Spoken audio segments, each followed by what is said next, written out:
भर के नमावा सखी लिख आईनी गे बेलपतैया पल भर के नमावा सखी लिख आईनी गे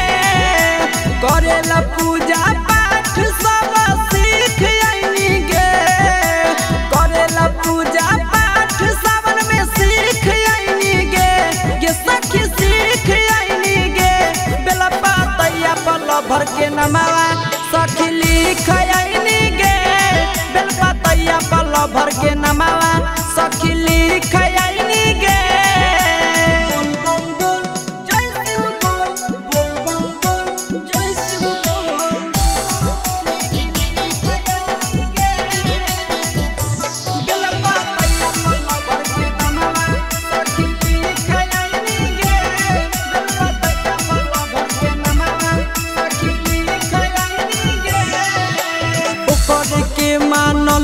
सखी दुनिया जहानावा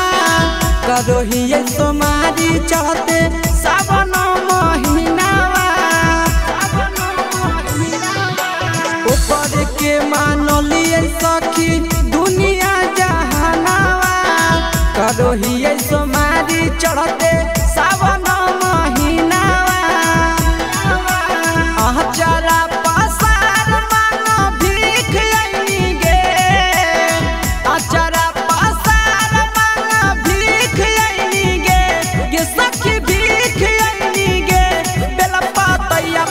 भर के नमावा सखी लिख आईनी गे बेलपतैया पल भर के नमावा सखी लिख आईनी गे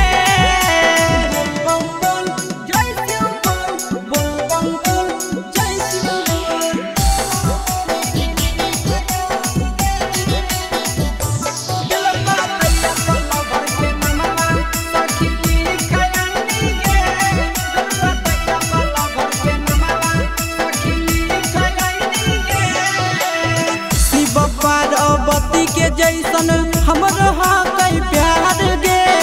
हमारा से शादी करेले